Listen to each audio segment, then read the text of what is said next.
السلام علیکم ویورز، ہمارے چینل پر خوش آمدید۔ میری آنکھ کھلی تو یہ ایک تنگ سا کمرہ تھا۔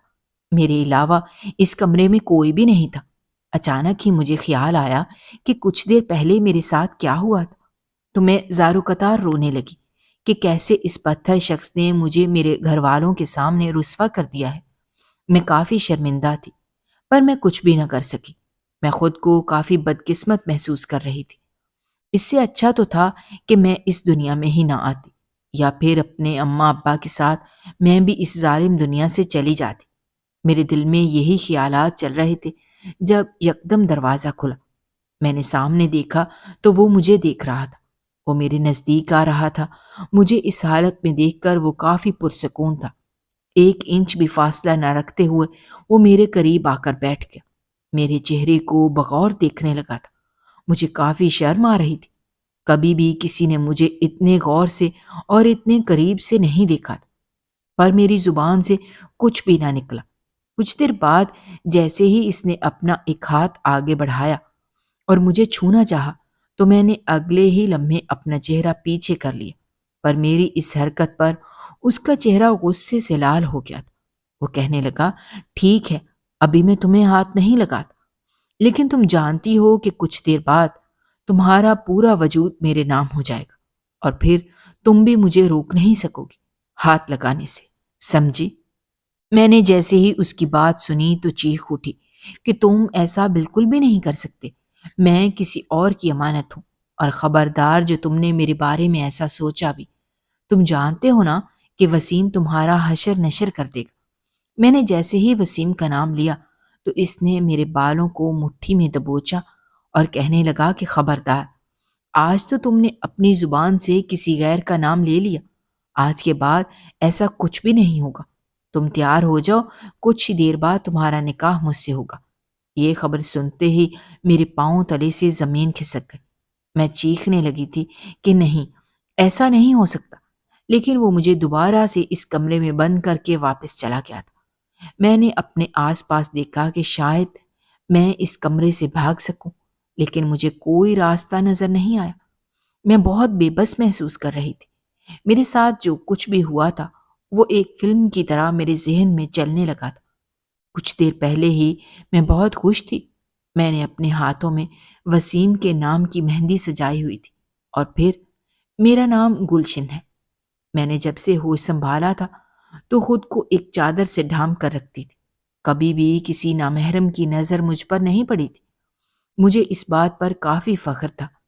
میرا تعلق ایک دینی خاندان سے تھا۔ میرے اماں ابا بہت مذہبی تھے، اسی وجہ سے مجھے بھی دین میں بہت دلچسپی تھی۔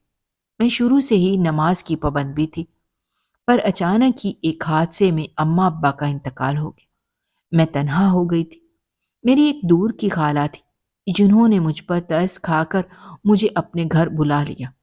میری منگنی بچپن میں ہی ان کے بیٹے وسیم سے طے تھی۔ میں وسیم سے پردہ نہیں کرتی تھی، کیونکہ جب میں اس سے خود کو چھپانے کی کوشش کرتی تو خالہ یہی کہتی کہ بیٹا، چند ماہ کی تو بات ہے، اس کے بعد تم پوری کی پوری وسیم کی ہو جاؤ گی، تو اب یہ پردہ وغیرہ نہ کیا کرو، اس طرح وسیم بھی تم میں دلچسپی لے گا۔ تم نہیں جانتی کہ آج کل کیا زمانہ آ گیا ہے۔ اگر تم نے پردہ کیا تو وسیم کہیں اور منہ مارے گا۔ اس سے بہتر تو یہی ہے تم اس کے ساتھ تھوڑی فری ہوا کرو۔ ان کی یہ بات بھی ٹھیک تھی، لیکن اب میں یہی کر سکتی تھی کہ اس کے سامنے اپنا سر دوپٹے سے ڈھانپ کر جاتی اور پردہ نہ کرتی۔ اس سے زیادہ میں کچھ بھی نہیں کر سکتی تھی۔ مجھے اس میں کوئی دلچسپی نہیں تھی، اور یہی سوچتی تھی کہ کیا پتہ شادی کے بعد یہ سب بدل جائے۔ میمونہ میری اقلیتی سہیلی تھی۔ وہ مجھ سے کافی اٹیچ تھی۔ وہ میری اور وسیم کی شادی سے کافی خوش لگتی تھی، اور یہی کہتی تھی کہ میں تمہاری شادی میں بہت دھوم دھام سے کرواؤں گی۔ ہم دونوں یونیورسٹی میں پہنچے تو میمونہ کی کافی لوگوں سے دوستی ہونے لگی تھی۔ وہ کلاس کی مانیٹر تھی، جس کی وجہ سے اسے بہت سے لڑکوں سے بات چیت کرنی پڑتی تھی، اسی لیے میں اس کے ساتھ ہی ہوتی تھی۔ وہ اکیلے کسی کے پاس نہیں جاتی تھی۔ جب بھی اسے کہیں جانا ہوتا تو وہ مجھے اپنے ساتھ لے کر جاتی۔ کہتی تھی کہ اس طرح اسے سہارا مل جاتا ہے۔ پر ایک روز میری زندگی کی سب سے بڑی غلطی ہو گئی تھی۔ جب میں اس کے ساتھ گئی، کیونکہ میں جس کے سامنے کھڑی تھی وہ بات تو میمونہ سے کر رہا تھا، پر اس کی نگاہیں بار بار مجھے ہی دیکھ رہی تھیں۔ میں نے خود کو نقاب سے ڈھانپا ہوا تھا، میری آنکھیں ہی نظر آ رہی تھیں، پھر بھی نہ جانے وہ مجھے بار بار کیوں دیکھ رہا تھا۔ مجھے کافی برا لگ رہا تھا۔ میں نے میمونہ کا ہاتھ تھاما اور فوراً اسے وہاں سے لے گئی۔ وہ مجھ پر غصہ کرنے لگی کہ تم نے کیا کر دیا ہے؟ تم جانتی نہیں کہ وہ تمہارا سینئر ہے؟ وہ اگر اس نے تمہارے خلاف کوئی کمپلین درج کروا دی تو بڑا مسئلہ ہو جائے گا۔ میں نے اس سے کہا کہ تم دیکھ نہیں رہی تھی کہ وہ مجھے کیسے گھور رہا تھا؟ میں نے تو خود کو نقاب میں چھپایا ہوا تھا، لیکن اس کی گندی نظریں پھر بھی مجھ پر پڑ رہی تھیں۔ کیا میں یہ سب برداشت کرتی رہتی؟ میں ایسی ہی تھی۔ میں تو چھوٹی سی بات پر اپنا آپا کھو بیٹھتی تھی۔ میمونہ مجھے سمجھانے لگی کہ یہ تو روز کا معمول ہے، سارے لڑکے ایک جیسے شریف نہیں ہوتے، سارے لڑکے وسیم جیسے بھی نہیں ہوتے، تمہیں عادت ڈال لینی چاہیے، یونیورسٹی میں تو ہر دوسرا لڑکا ہی ایسا ہے۔ اس کی بات پر میں حیران ہو گئی تھی، لیکن میں نے فیصلہ کر لیا تھا کہ میں یہ کبھی برداشت نہیں کروں گی، کوئی مجھے ایسے دیکھے۔ میمونہ بھی میرے پاگل پن پر حیران ہوتی۔ دن ایسے ہی گزرنے لگے، مجھے یونیورسٹی سے وسیم ہی لینے آتا تھا، پر ایک روز وہ لیٹ ہو گیا۔ میں یونیورسٹی کے باہر لگے بینچ پر بیٹھ کر اس کا انتظار کرنے لگی، جب اچانک ایک بہت بڑی گاڑی میرے پاس آ کر رکی۔ میں نے پہلے تو غور نہ کیا اور یہی سوچا کہ شاید کوئی اور ہوگا اور اسے اپنا کام ہوگا۔ میں نے اسے اگنور کیا، لیکن کچھ دیر بعد ہی جیسے ہی وہاں سے وہی شخص نکل کر آیا تو اسے دیکھ کر میرے ہوش اڑ گئے۔ میں تو اسے پہچان سکتی تھی، یہ وہی شخص تھا جس سے میمونہ بات کرنے گئی تھی۔ وہ مجھے ہی دیکھ رہا تھا۔ میں نے اپنی نگاہیں دوسری جانب مرکوز کر لی، جیسے میں اس میں کوئی بھی دلچسپی نہیں رکھتی، پر اچانک وہ میرے پاس آ کر بیٹھ گیا تو میرا دل بجلی کی تیزی سے دھڑکنے لگا تھا۔ مجھے اس کی بے باکی پر حیرانی ہو رہی تھی، لیکن اگلے ہی پل اس نے مجھے مخاطب کیا کہ تم مجھ سے ڈرو مت، تمہیں کوئی نقصان نہیں پہنچاؤں گا، میں بس تم سے بات کرنا چاہتا ہوں۔ یہ سن کر تو میں حیران ہو گئی تھی۔ میں نے جلدی سے وہاں سے اٹھنے کی کوشش کی، پر اس نے میرا ہاتھ تھام لیا تھا۔ اس کی اس ہمت پر تو میرا حلق خشک ہو گیا تھا۔ میں اپنی کلائی چھڑوانے لگی تھی، پر اس کی گرفت کافی مضبوط تھی۔ میں اسے دیکھ رہی تھی، وہ کسی ریاست کا شہزادہ ہی لگ رہا تھا۔ میں جان گئی تھی کہ اس کے ماں باپ کے پیسوں نے اسے بہت سر پر چڑھایا ہوا ہے۔ پھر اس سے پہلے کہ میں کچھ بولتی، جب اچانک ہی پیچھے سے آواز آئی، چھوڑو اسے، تمہاری ہمت کیسے ہوئی اس کا ہاتھ تھامنے کی؟ میں نے جیسے ہی پیچھے دیکھا تو وہاں وسیم کھڑا تھا، جو غصے سے اس شخص کو دیکھ رہا تھا، لیکن اس نے ابھی بھی میرا ہاتھ نہیں چھوڑا، بلکہ اس کی گرفت تو اور بھی مضبوط ہو گئی تھی۔ وسیم میرے پاس آیا اور اس شخص کا ہاتھ چھڑوانے لگا، لیکن وہ شخص مجھے ہی دیکھ رہا تھا اور اپنا ہاتھ پیچھے کرنے کا نام ہی نہیں لے رہا تھا۔ وسیم کا سب جواب دے چکا تھا۔ اچانک ہی اس نے غصے سے اس شخص پر چلانا شروع کر دیا۔ وہ وسیم کو دیکھنے لگا اور ایک لمحے میں ہی اس نے میرا ہاتھ چھوڑ دیا تھا، لیکن اس کے چہرے پر عجیب سی مسکان تھی، جسے نہ جانے وہ کیا سوچ رہا تھا۔ وسیم نے میرا ہاتھ تھاما اور جلدی سے مجھے بائک پر بٹھا کر واپس لے گیا۔ میرا سانس رک گیا تھا۔ میں نے پکا ارادہ کر لیا تھا کہ یونیورسٹی بالکل بھی نہیں جاؤں گی۔ میں رات کو سوتی تو مجھے وہی شخص خیال میں آتا تھا۔ ایسے لگتا تھا جیسے میرے ساتھ کچھ غلط ہونے والا ہو۔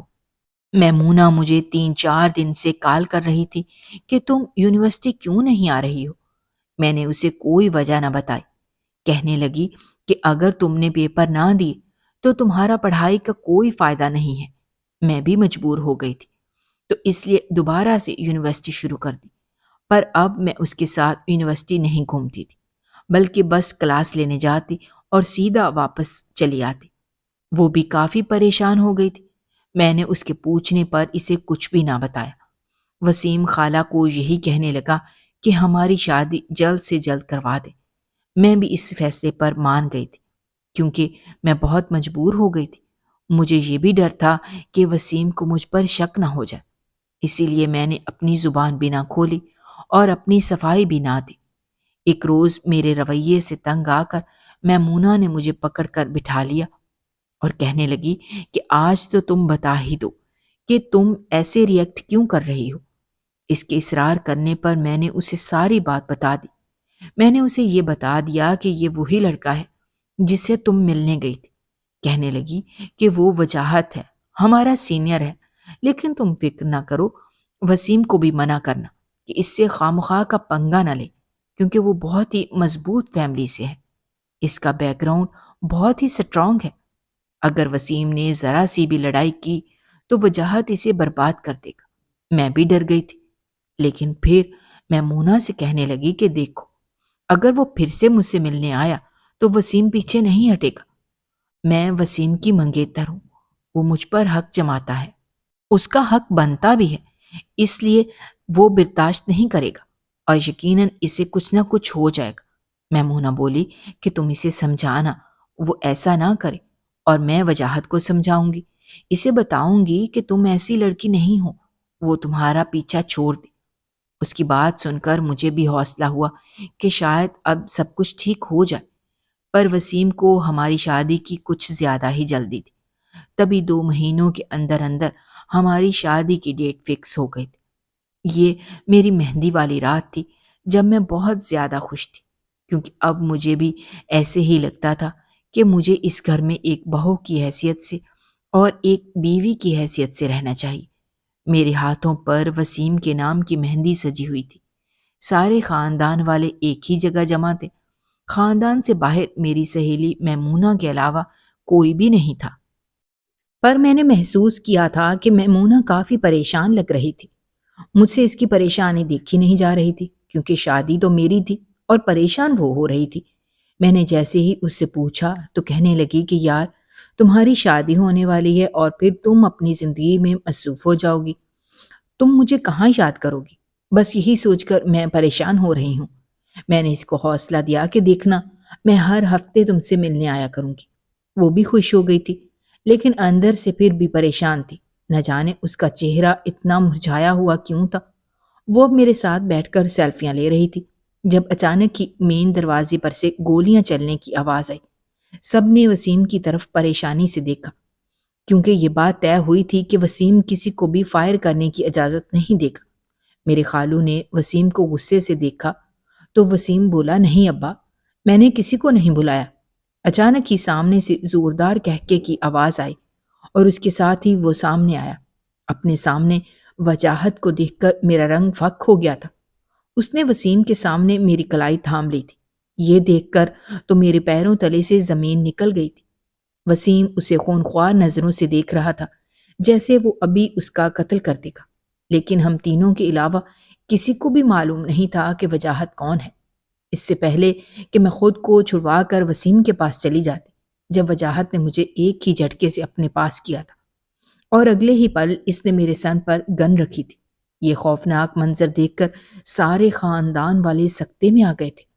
سب کو سمجھ نہیں آ رہی تھی کہ یہ سب کیا چل رہا تھا، پر وجاہت کہنے لگا کہ خبردار جو کسی نے میرے قریب آنے کی کوشش کی، ورنہ میں اس لڑکی کو جان سے مار دوں گا۔ یہ ہولناک منظر دیکھ کر تو سب ہی پیچھے ہو گئے تھے۔ کسی نے ہمت نہیں کی کہ وہ مجھے وجاہت سے چھڑوا سکے۔ وسیم بھی دبک کر پیچھے کھڑا تھا۔ چلو جان، ہمیں جانا ہے۔ میں نے جیسے ہی اس کی بات سنی تو چیخ کر کہا کہ نہیں، میں تمہارے ساتھ نہیں جاؤں گی۔ چھوڑو مجھے، آج میری مہندی ہے تو میں ایسا نہیں کر سکتی۔ لیکن وجاہت کو تو میری کوئی پرواہ نہیں تھی۔ میں نے ایک نظر میمونہ کو دیکھا، وہ اپنی نظریں چرانے لگی تھی۔ میں نے گہرا سانس لیا اور وجاہت سے بولی کہ ہم آرام سے بیٹھ کر معاملات حل کر سکتے ہیں۔ میں نے کافی کوشش کی کہ میں اس کے ساتھ نہ جاؤں، پر اس بے حس کے اندر اتنی طاقت تھی کہ وہ مجھے میرے گھر والوں کے سامنے سے لے کر باہر آ گیا۔ اس نے مجھے گاڑی میں ڈالا اور نہ جانے کہاں لے کر جا رہا تھا۔ میں نے چیخنا چلانا شروع کر دیا۔ وہ کافی تیز ڈرائیونگ کر رہا تھا۔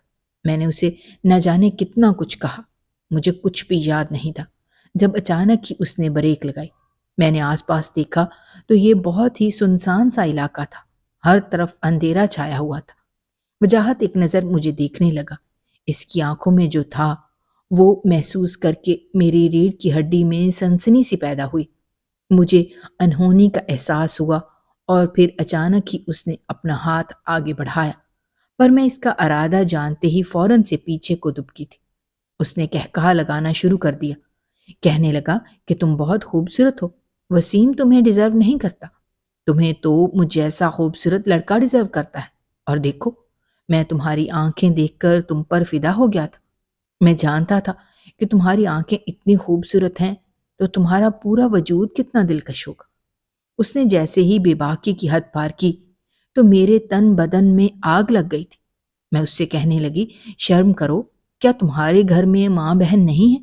کل کو اگر کوئی تمہاری بہن کے ساتھ ایسا کرے تو تمہیں کیسا لگے گا؟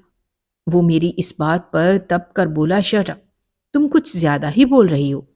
یہ کہتے ساتھ ہی اس نے دوبارہ سے گاڑی چلانی شروع کر دی تھی۔ وہ مجھے ایک روم میں لے کر آیا تھا۔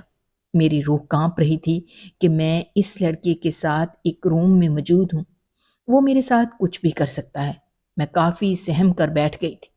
میں نے دل میں یہی سوچا کہ مجھے اب اس پر چلانا نہیں چاہیے، بلکہ آرام سے بیٹھ کر اس کی بات سننی چاہیے کہ وہ کیا کہنا چاہتا ہے۔ کہنے لگا کہ میں تم سے نکاح کرنا چاہتا ہوں۔ اس کی بات سن کر میری روح کانپ گئی تھی۔ میں جلدی سے بولی کہ نہیں، ایسا نہیں ہو سکتا، وسیم میرا انتظار کر رہا ہے، میرا کل ہی اس کے ساتھ نکاح ہے، پلیز مجھے جانے دو، تم کیا چاہتے ہو؟ یہ سن کر وہ بولا کہ میں صرف تمہیں چاہتا ہوں، اور میں بالکل بھی برداشت نہیں کروں گا کہ تم کسی اور کی ہو جاؤ۔ میں نے اس سے کہا کہ یہ سب کچھ کھیل نہیں ہے، میری منگنی وسیم کے ساتھ طے ہو گئی تھی اور اب میں اسی سے شادی کرنا چاہتی ہوں، ایسا مت کرو، مجھے جانے دو، تم نے میری عزت کہیں کی نہیں چھوڑی، سب گھر والے کیا سوچ رہے ہیں؟ میری بات سن کر وہ ہنسنے لگا اور کہنے لگا کہ کیا تمہیں لگتا ہے کہ جب تم واپس جاؤ گی تو وسیم تمہیں اپنا لے گا؟ میں یہ سن کر حیران ہو گئی تھی، لیکن مجھے وسیم پر یقین تھا۔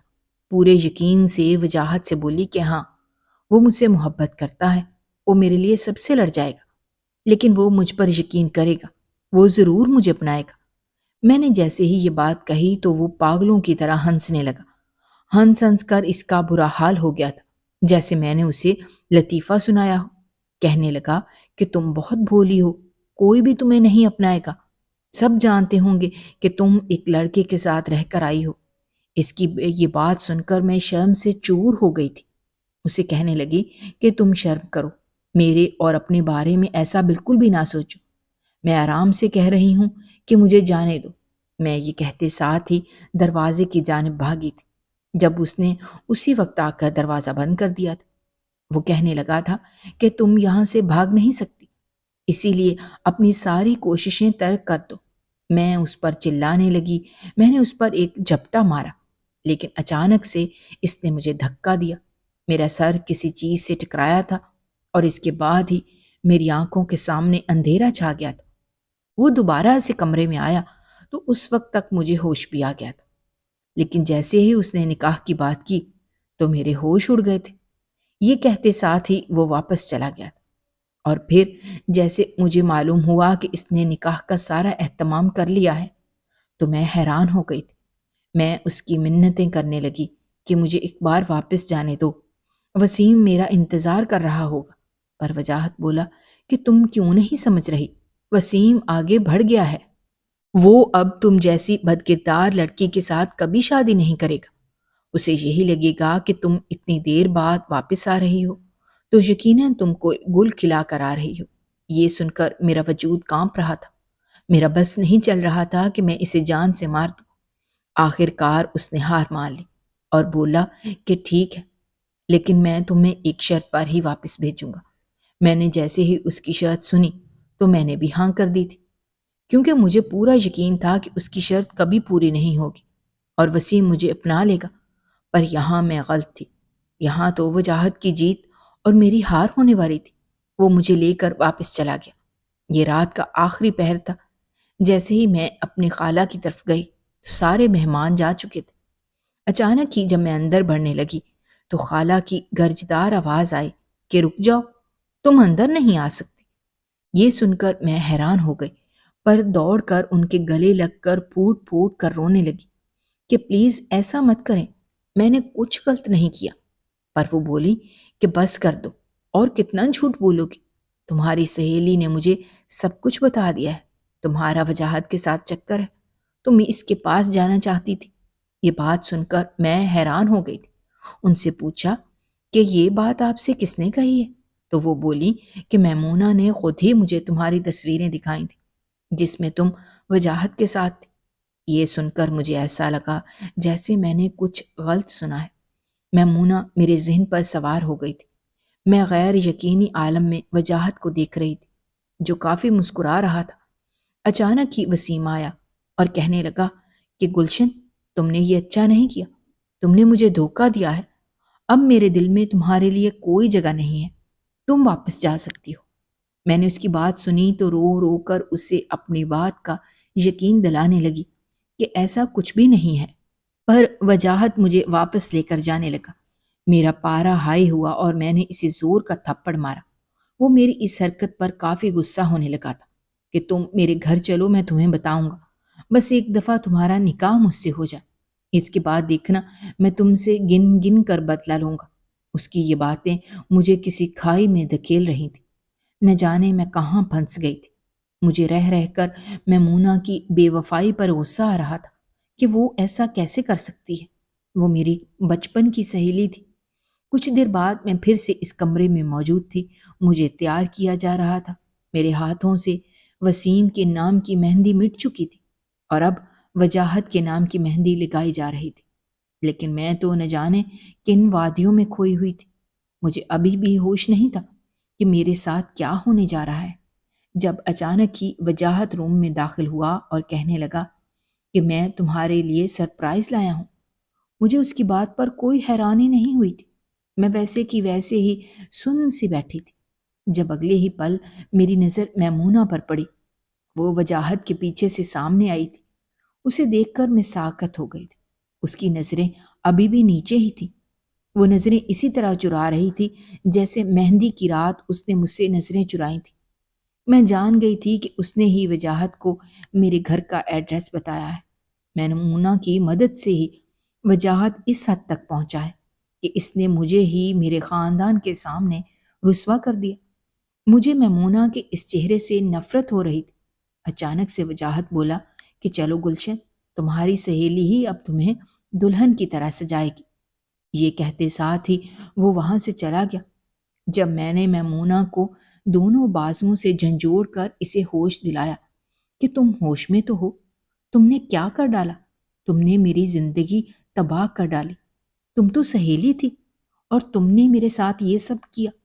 پر وہ تو ایک انچ نہ ہلی، وہ تو ایسے ہی نظریں جھکائے کھڑی تھی۔ کچھ دیر بعد کہنے لگی کہ گلشن، تم تیار ہو جاؤ، مجھے وجاہت نے بھیجا ہے کہ میں تمہیں تیار کروں، لیکن اگر تم تیار نہ ہوئی تو پھر وجاہت ہم پر کافی غصہ کرے گا، اسی لیے میری بات مان لو۔ میں اس کی باتوں پر چپ ہو گئی تھی۔ وہ مجھے دلہنوں کی طرح تیار کر رہی تھی۔ کچھ دیر بعد ہی وہ وہاں سے چلی گئی تھی۔ اس کے بعد میرا نکاح کب اور کیسے ہوا مجھے کچھ بھی نہیں پتا تھا۔ مجھے ایسے لگ رہا تھا کہ میرا جسم وہاں موجود تھا پر میرا ضمیر کسی اور ہی دنیا میں تھا۔ میں اب اسی کمرے میں تھی اور اسی کمرے سے باہر نہیں نکل سکتی تھی کیونکہ میں جانتی تھی کہ دروازہ باہر سے لاک ہوگا۔ اچانک نسوانی آواز میری کانوں میں پڑی۔ اس روم کی پچھلی دیوار سے آ رہی تھی۔ میں نے جیسے ہی کان لگائے تو میرا وجود کانپ گیا تھا کیونکہ یہ آواز تو میمونہ کی تھی۔ پر وہ اس وقت یہاں کیوں موجود تھی؟ وہ کس پر چلا رہی تھی؟ اور میں جان گئی تھی کہ یقیناً وہ وجاہت ہی ہے۔ مجھے اس کی باتوں کی سمجھ نہیں لگ رہی تھی۔ ایسا لگ رہا تھا جیسے میمونہ کا وجاہت کے ساتھ کوئی گہرا تعلق ہو۔ یہ سب میری سمجھ سے باہر تھا۔ اور پھر اگلے ہی پل اس روم کا دروازہ کھلا تو وہ اندر داخل ہو رہا تھا۔ وہ کافی پرسکون تھا کیونکہ اس نے جو چاہا تھا اس سے وہ مل گیا تھا۔ وہ میری جانب بڑھ رہا تھا، لیکن اس سے پہلے کہ وہ مجھ تک پہنچتا، جب اچانک ہی ایک زوردار فائر کی آواز آئی اور اگلے ہی پل وجاہت کا وجود فرش پر گرا تھا، جس کے ساتھ ہی میری چیخ گھر میں گونجی تھی۔ میں نے وجاہت کو دیکھا تو اس کی سانسیں چل رہی تھیں، لیکن اگلے ہی لمحے مجھے پولیس کا سائرن بجنے کی آواز آئی۔ میرے ہاتھ پاؤں پھولنے لگے تھے۔ پولیس نے مجھے گرفتار کر لیا تھا، لیکن میں انہیں کئی دفعہ یقین دلایا کہ میں نے ایسی حرکت نہیں کی۔ پر ان کا کہنا تھا کہ تم ہی چاہتی تھی کہ تمہاری شادی وجاہت کے ساتھ نہ ہو، اسی لیے تم نے وجاہت کو مارنے کی کوشش کی ہے۔ وہ تو اچھا ہوا کہ وجاہت زندہ ہے۔ میں نے یہ خبر سنی تو مجھے تسلی مل گئی تھی کہ جیسے ہی وجاہت کو ہوش آئے گا وہ سب کو بتا دے گا کہ میں نے اسے گولی نہیں ماری، لیکن وجاہت کوما میں چلا گیا تھا، اسے ہوش ہی نہیں آ رہا تھا، جس کی وجہ سے مجھے جیل ہو گئی تھی۔ میں اب جیل میں ہی تھی، مجھے 3 مہینے ہو گئے تھے۔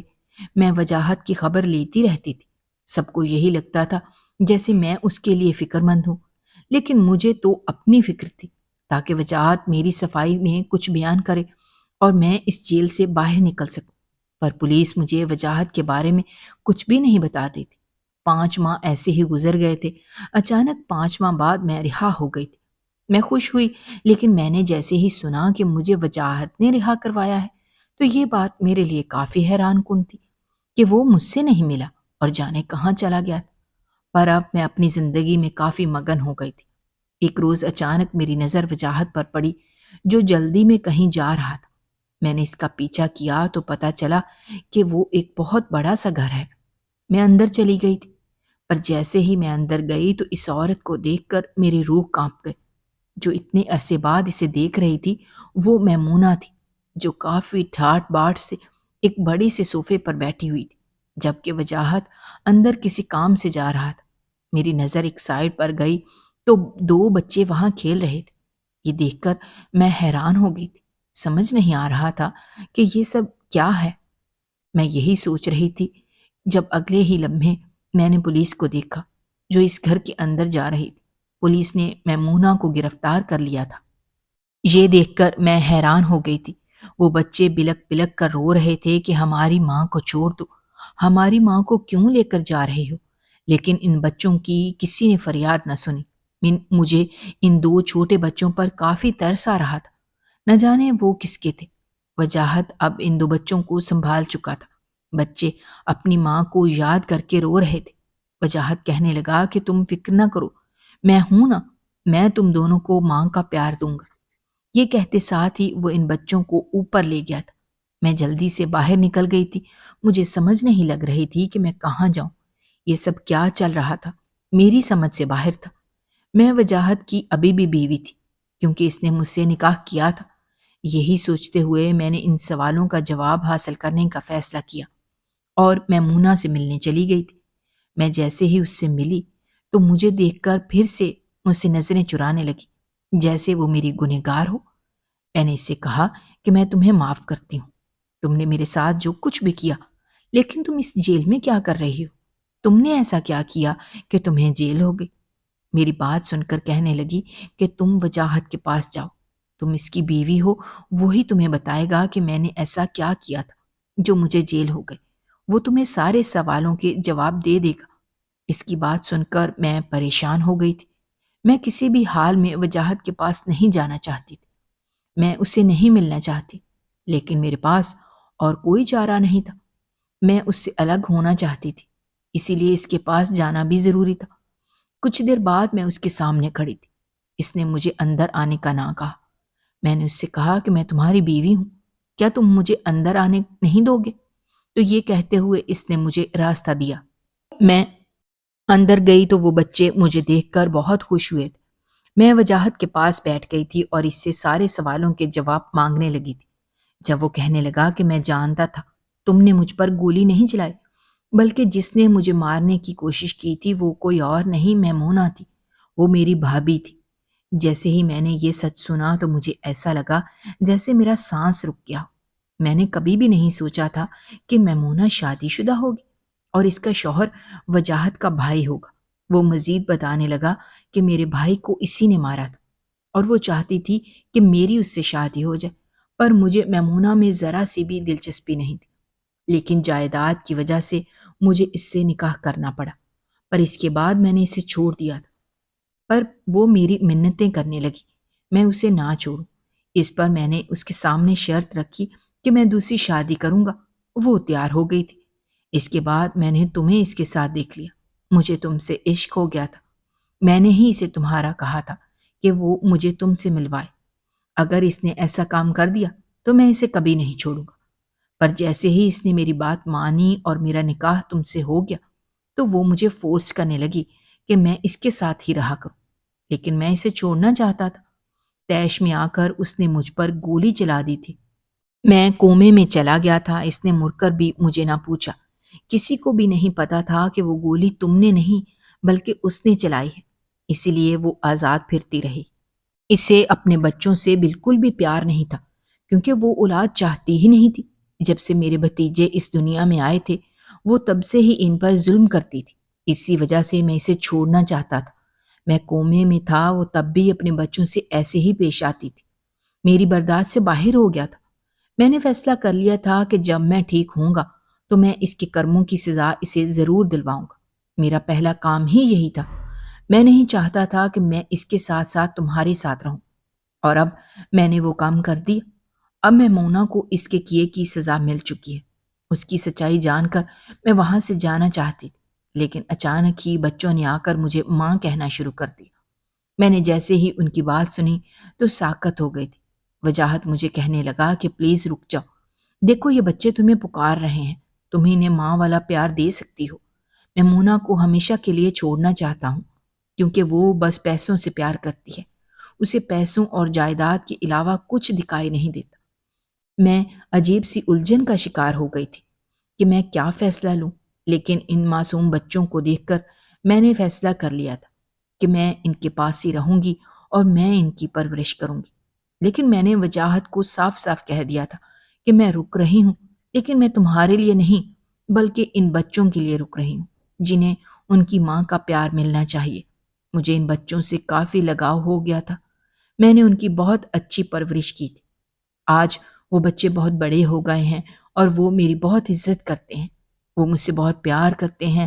مجھے اس بات پر فخر ہے کہ کیا ہوا جو میں نے انہیں پیدا نہیں کیا، لیکن ان کی پرورش کر کے میں نے انہیں ماں والا پیار دیا ہے۔ میں اپنا ماضی بھلا چکی تھی، وسیم اور خالہ کو بھی بھلا چکی تھی، اور اب بس اگر میری زندگی میں کوئی اہم تھا تو وہ یہ دو بچے تھے۔ میں نے اپنی ساری زندگی ان کو وقف کرنے کا سوچ لیا تھا، اور مجھے اس فیصلے پر کوئی بھی شرمندگی نہیں تھی، اور وجاہت نے بھی میرے اس فیصلے پر کوئی سوال نہیں اٹھایا تھا۔ وہ بھی اب ہر قدم پر میرے ساتھ ایسا تھا۔ اس نے میمونہ کو چھوڑ دیا تھا، یہ اس کا ذاتی فیصلہ تھا، میں نے کبھی بھی اس کے معاملات میں دخل اندازی نہیں کی تھی۔ اگر آپ کو ہماری کہانیاں پسند آ رہی ہیں تو ہمارے چینل کو سبسکرائب کیجیے، ویڈیوز پر کمنٹ کیجیے اور شیئر کیجیے۔ شکریہ۔